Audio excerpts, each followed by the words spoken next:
Hello, I'm Jared Waimon, goalie coach at Quinnipiac University and East Regional Mentor for USA Hockey's Warren Strelo goaltending program. Today we're going to talk about goalie concentration in a small area or 3-on-3 game in this instance. We're going to have nets, cross ice. We would have 3 players and a goalie in each net. So we would have our 3 players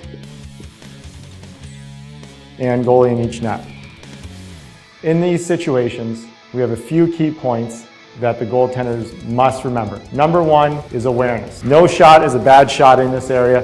Goaltenders need to know where the puck is at all times. Number 2, goaltenders need to maintain good depth. The number 1 thing I hear from youth hockey coaches, junior coaches, prep school coaches alike is that the goaltenders are playing too deep in their net. That is often a result of poor practice habits, even in a cross-ice game. So what I recommend for any coach to do, buy a large marker and draw a crease for their goaltenders. If you're not the greatest artist, you would put 2 corner hash marks, okay, and a small line up top so the goaltenders know where their normal crease is. If you're wondering, from goal line to top of crease is about 6 feet. With this mark, the goaltenders can maintain good depth, heels on top of the crease at the appropriate times. Of course, if the puck were behind the goal line, the goaltender would be on the post. But when the puck is above the goal line, even at the, say, the face-off L's, we would want our goaltender at the top of the crease, maintaining good depth. Also, a big part of awareness is the goaltender tracking the puck. We've spoken about tracking our past 2 video sessions, and I think it's very, very important that our goaltenders are constantly reminded by the coaching staff to track the puck. We don't want to use negative terms such as wake up or start paying attention. Let's be positive. Let's remind our goaltenders of key points. Keeping their heels at the top of the crease, good depth, track the puck, be aware.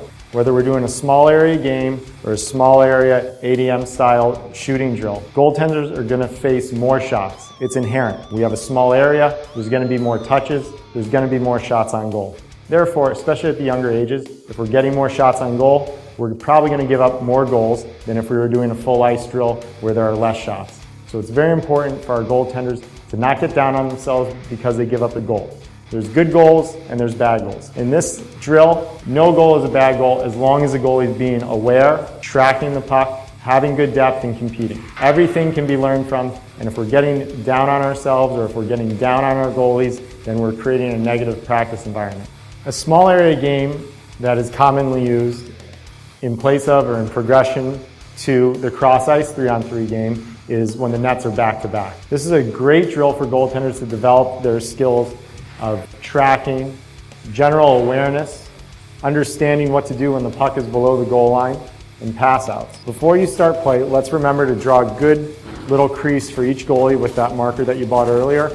It'll really help your goaltenders develop their depth and not be afraid to move away from the goal line.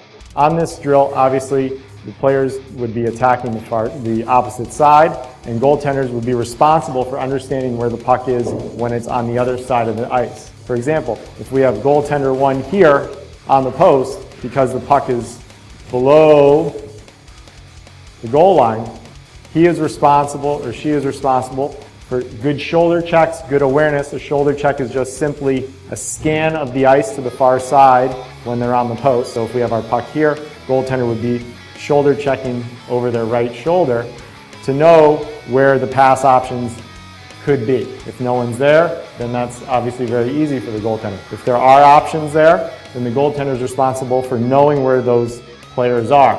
If that puck is passed out or moved across, the goaltender would then have to stay with that puck below the goal line and be ready for a pass out again to the short side or to this side if these players have moved across.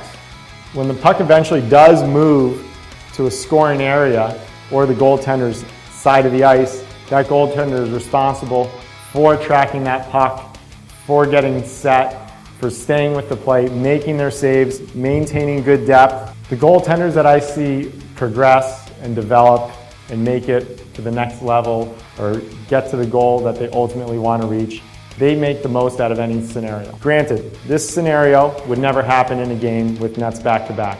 But it's a great time for a goaltender to be dynamic thinkers, to be aware, and they take responsibility for their goal, regardless of where the opposing players are, regardless of where the puck is starting from or going to. A goaltender who just sits in the goal, on the goal line, and puts their hands up and is unengaged is never going to get better. The goaltenders that I see get better and really become great performers in a game are the ones that stay with the play, they maintain their good habits and concentration. They know where the players are, they're aware of their depth, they play out as many pucks as possible. And overall, if you're doing that, you're enjoying the drill, you're enjoying the game, you're going to get better without even thinking about it.